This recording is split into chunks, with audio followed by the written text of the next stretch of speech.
ગણિત ગમ્મત સ્વાધ્યાય પોથી ધોરણ 5 પ્રકરણ નંબર 8 નકશા અને આલેખન। ચાલો નીચે આપેલ ફોટો અને તેના નકશા પરથી પ્રશ્નોના જવાબ આપો। પહેલો પ્રશ્ન, નકશામાં ઇન્ડિયા ગેટ દર્શાવો। ઇન્ડિયા ગેટ ક્યાં છે? રાષ્ટ્રપતિ ભવનથી ઇન્ડિયા ગેટ જતી વખતે કયા કયા માર્ગો રસ્તામાં આવશે? રાષ્ટ્રપતિ ભવનથી તમે ઇન્ડિયા ગેટ જાઓ તો કયા કયા રસ્તા આવશે? સૌથી પહેલા આવશે વિજય ચોક, ત્યારબાદ રફી માર્ગ, પછી રાજપથ જે મેન એનો રસ્તો છે, ત્યારબાદ જનપથ વગેરે આવશે। રાષ્ટ્રપતિ ભવનથી સૌથી નજીક કયો માર્ગ છે? સૌથી નજીક માર્ગ કયો છે? તો કે વિજય ચોકથી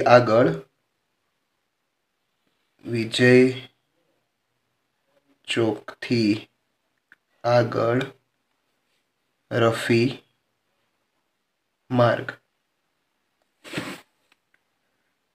ચાલો એના પછી અહીંયા તમને ઓપ્શનમાં પણ આપેલા છે, એમાં તમે રફી માર્ગ છે એ ટીક કરી શકો।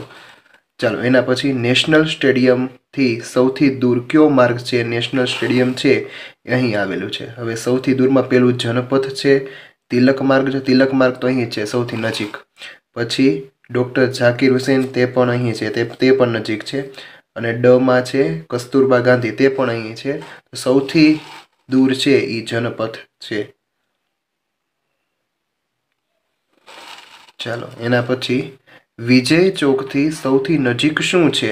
તો કે વિજય ચોક છે, વિજય ચોક ત્યાંથી સૌથી નજીક રાષ્ટ્રપતિ ભવન છે। ક્યાં છે રાષ્ટ્રપતિ ભવન? રાષ્ટ્રપતિ ભવન। પ્રશ્ન 2, નીચે આપેલા નકશા પરથી પ્રશ્નોના જવાબ આપો। નકશો તમને આપેલો છે, વચ્ચે બગીચો છે અને રેલવે સ્ટેશન છે, શાળા છે, શોપિંગ મોલ છે, માર્કેટ છે અને દરિયા કિનારો છે। ચાલો એના પરથી આપણે પ્રશ્નોના જવાબ છે એ લખીશું। પહેલો પ્રશ્ન, માપ તમને આપેલું છે 1 સેમી બરાબર 4 કિલોમીટર। શાળા બગીચાની કઈ દિશામાં છે? તો કે બગીચો છે અને શાળા છે અહીંયા આપેલું છે નોર્થ, સાઉથ, વેસ્ટ અને ઈસ્ટ, તો કે નોર્થ એટલે કે ઉત્તર। ચાલો એના પછી દરિયા કિનારો બગીચાની કઈ દિશામાં છે? તો કે બગીચાની દક્ષિણ દિશામાં દરિયા કિનારો છે। તમારે પૂરા જવાબો છે તે લખવાના। માર્કેટ બગીચાની કઈ દિશામાં છે? તો કે માર્કેટ છે તે વેસ્ટ અને સાઉથ એટલે કે પશ્ચિમ અને દક્ષિણની વચ્ચે, પશ્ચિમ અને દક્ષિણની વચ્ચે છે। ચાલો જો અહીંયા આપણે 4 દિશાનો મુખ્ય 36 કિલોમીટર છે, જે તમને પ્રમાણ માપ છે, પ્રમાણ માપ અહીં આપેલું છે 1 સેમી બરાબર 4 કિલોમીટર એટલે કે 9 સેમી બરાબર કેટલા? તો 9 ચોક 36 કિલોમીટર। ચાલો એના પછીનો પ્રશ્ન, બગીચા અને માર્કેટ વચ્ચેનું અંતર કેટલું છે? 16 કિલોમીટર છે, 16 કિમી। ચાલો એના પછી શાળા અને શોપિંગ મોલ વચ્ચેનું અંતર શોધો। તે પણ 16 કિલોમીટર છે। ચાલો એના પછી લાસ્ટ, બગીચાની સૌથી નજીક શું છે? શોપિંગ મોલ કે માર્કેટ? તો આપણે જોઈએ બગીચો, શોપિંગ મોલ છે તે કેટલા કિલોમીટર થાય છે? તો કે 1 અને 2 એટલે કે 3 કિલોમીટર, જ્યારે માર્કેટ છે તે 4 કિલોમીટર થાય છે। એટલે નજીક શું છે? તો કે શોપિંગ મોલ છે એની નજીક છે।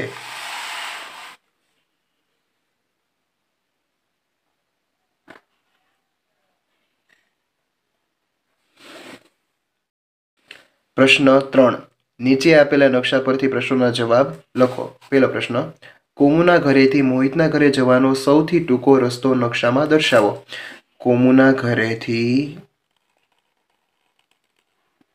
મોહિતના ઘરનો સૌથી ટૂંકો રસ્તો છે તે અહીં આપણે દર્શાવેલો છે.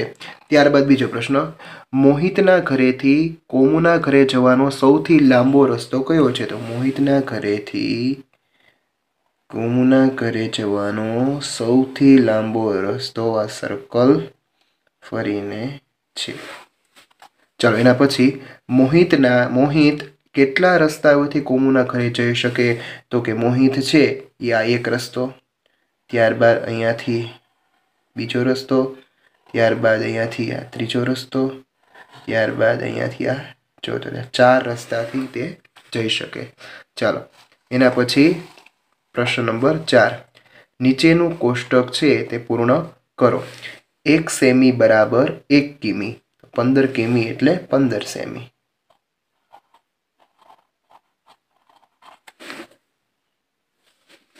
2 સેમી બરાબર 1 કિમી, 20 કિમી બરાબર 40 સેમી.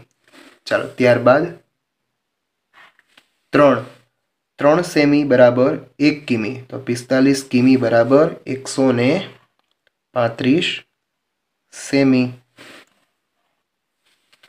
4 1/3 સેમી બરાબર 1 કિમી, જેથી 100 કિમી બરાબર 50 સેમી. 5મો પ્રશ્ન, 1 સેમી બરાબર 1.5 કિમી, તો 60 કિમી બરાબર 40 સેમી. 6ઠ્ઠો પ્રશ્ન, 1 સેમી બરાબર 10 કિમી, તો કે 250 કિમી બરાબર 25 સેમી. પ્રશ્ન 5, જો નકશામાં 1 સેમી બરાબર 10 કિમી જમીન પર અંતર હોય તો તેના આધારે નીચેના પ્રશ્નોના જવાબ આપો. આ તમારે યાદ રાખવાનું છે કે 1 સેમી બરાબર 10 કિલોમીટર થાય. ચલો 5 સેમી, 2 સેમી, 2.5 સેમી. અહીંયાથી તમને પાલનપુરથી અમદાવાદ સુધીનો રસ્તો છે તે આપેલો છે. ચાલો જોઈએ પહેલો પ્રશ્ન, પાલનપુરથી મહેસાણા વચ્ચેનું અંતર કેટલું થાય? નકશામાં તમારે જોવાનું છે અને પછી કહેવાનું છે કે પાલનપુર છે, પાલનપુરથી મહેસાણા કેટલા સેમી છે? તો કે 7 સેમી છે. 7 સેમી એટલે 70 કિલોમીટર. તો આપણે લખીશું અહીંયા 70 કિમી. ચાલો એના પછી મહેસાણાથી અડાલજ વચ્ચેનું અંતર કેટલું છે? મહેસાણા છે અને ત્યાંથી અડાલજ છે 2.5 વત્તા 2 વત્તા 1.5, એટલે 2.5માં તમે 1.5 નાખો એટલે 4, અને 4માં તમે 2 નાખો એટલે 6 સેમી. 6 સેમી એટલે કે 60 કિલોમીટર. પ્રમાણ માપ તમને આપેલું છે 1 સેમી બરાબર 10 કિમી, તો 6 સેમી બરાબર 60 કિમી. ચાલો એના પછી પ્રશ્ન નંબર 3, ઊંઝાથી અમદાવાદ વચ્ચેનું અંતર કેટલું થાય?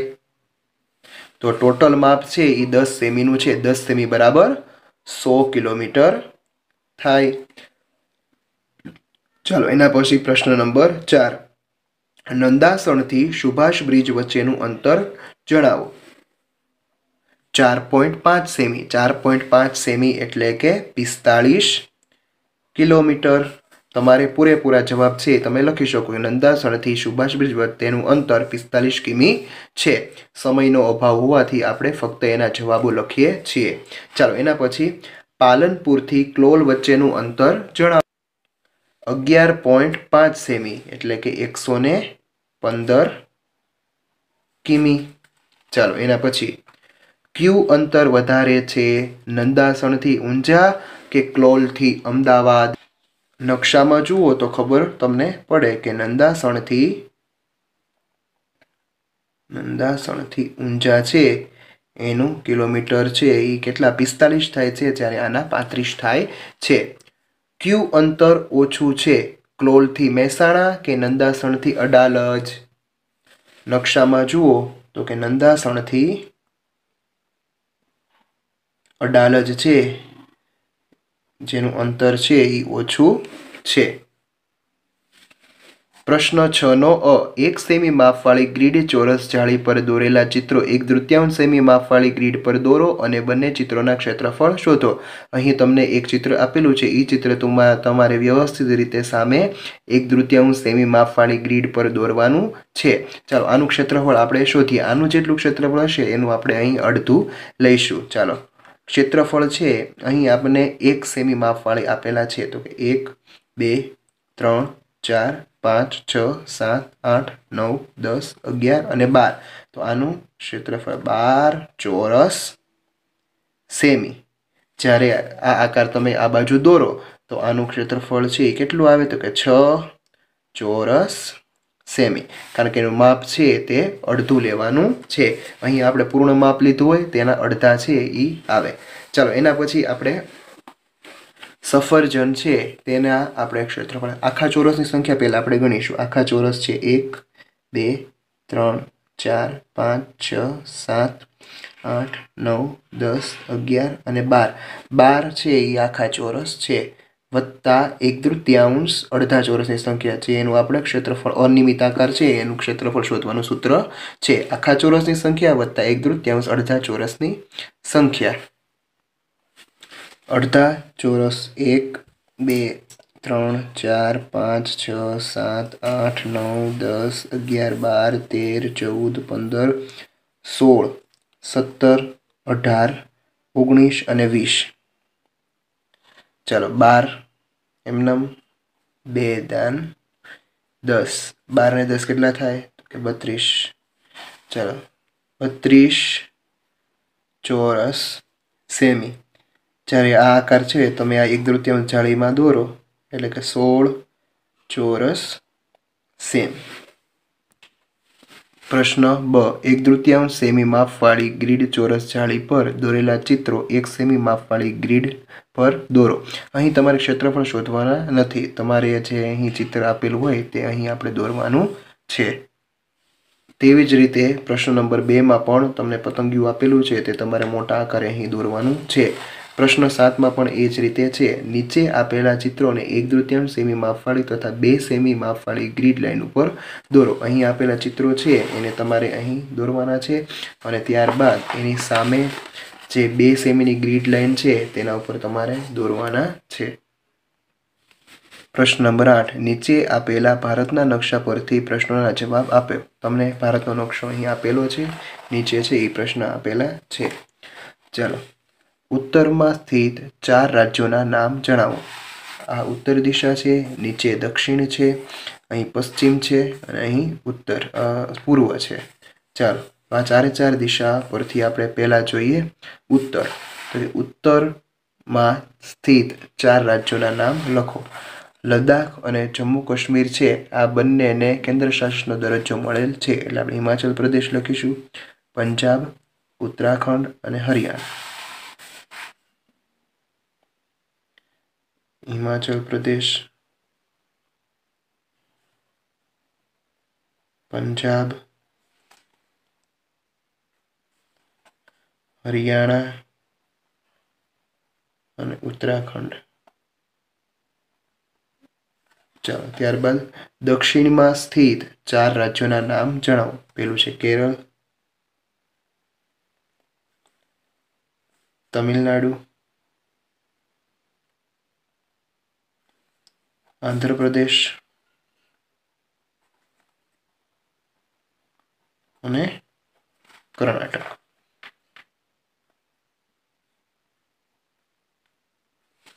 ચાલો એના પછી પૂર્વમાં સ્થિત 4 રાજ્યોના નામ જણાવો. પૂર્વ છે ત્યાં બાજુ છે અસમ, મેઘાલય,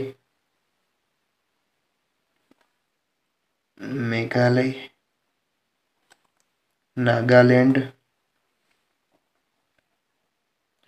અને અરુણાચલ પ્રદેશ. ચાલો એના પછી ગુજરાતના પશ્ચિમમાં કોઈ રાજ્ય છે? તો કે ગુજરાત છે એ પશ્ચિમમાં છે. એના પશ્ચિમમાં અહીં કોઈ રાજ્ય છે? તો કે ના, એક પણ રાજ્ય છે નહીં. રાજસ્થાનથી અસમ જતા કયા રાજ્યોમાં પસાર થવું પડે? ઉત્તર પ્રદેશ, બિહાર અને પશ્ચિમ બંગાળ 3 રાજ્યોમાંથી પસાર થવું પડે. છઠ્ઠો પ્રશ્ન, ગુજરાતથી પશ્ચિમ બંગાળ જતા કયા રાજ્યોમાં પસાર થવું પડે? તો ગુજરાતથી તમે પશ્ચિમ બંગાળ જાઓ ત્યારે વચ્ચે આવશે મધ્યપ્રદેશ, એના પછી આવશે છત્તીસગઢ અને ઝારખંડ. ચાલો, એના હિમાચલ પ્રદેશથી કર્ણાટક જતા કયા રાજ્યોમાંથી પસાર થવું પડે? તો ઉત્તરાખંડ, ઉત્તર પ્રદેશ, મધ્યપ્રદેશ, મહારાષ્ટ્ર. અરુણાચલ પ્રદેશથી મહારાષ્ટ્ર જતા કયા કયા રાજ્યોમાંથી પસાર થવું પડે? તો કે અરુણાચલ પ્રદેશથી તમે જાઓ એટલે કે અસમ, ત્યારબાદ પશ્ચિમ બંગાળ, ત્યારબાદ ઝારખંડ અને છત્તીસગઢ અને પછી આવે મહારાષ્ટ્ર. કયા રાજ્યનું ક્ષેત્રફળ સૌથી વધુ દેખાય છે? તો કે રાજસ્થાન. રાજસ્થાનનું ક્ષેત્રફળ પંજાબના ક્ષેત્રફળ કરતાં આશરે કેટલા ગણું હશે? ફક્ત અંદાજ લગાડવાનો છે. 8 ગણું.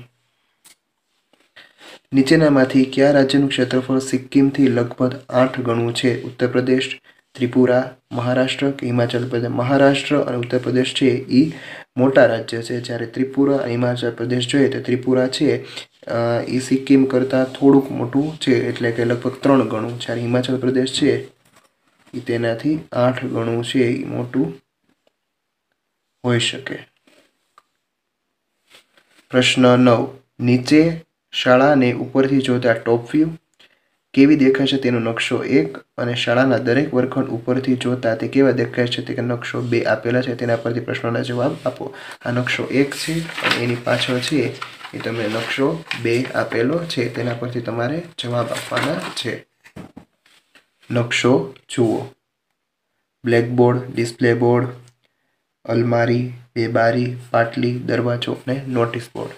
ચાલો, નકશા 2માં બ્લેકબોર્ડની એકદમ સામે શું છે? તો કે આ બ્લેકબોર્ડ છે, એકદમ સામે શું છે? તો કે ડિસ્પ્લે બોર્ડ. Display board. પ્રશ્ન 2, નકશા 2માં દરવાજાની એકદમ સામે શું છે? દરવાજાની એકદમ સામે શું છે? તો કે બારી. બારી. નકશા 1માં નીચે મુજબની વસ્તુઓ જ્યાં હોય ત્યાં નિશાની કરો.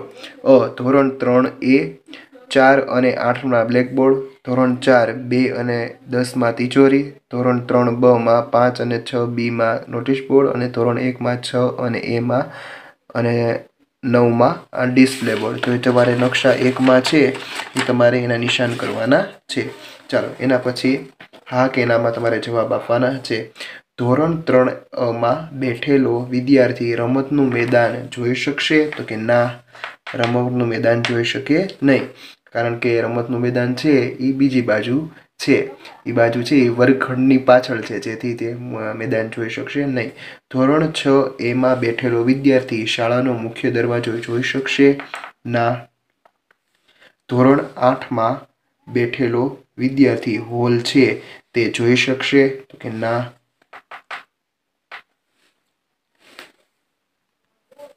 ધોરણ 5માં બેઠેલો વિદ્યાર્થી સભા જોઈ શકશે? તો કે હા. છેલ્લું, ધોરણ 3Bમાં બેઠેલો વિદ્યાર્થી બગીચો જોઈ શકશે? તો કે હા. ચાલો, એના પછી ગૃહ કાર્ય કરીએ. તમારા ઘરથી શાળાએ જવાના માર્ગનો નકશો તૈયાર કરો. તેમાં વચ્ચે આવતા મહત્વના સ્થળો દર્શાવો.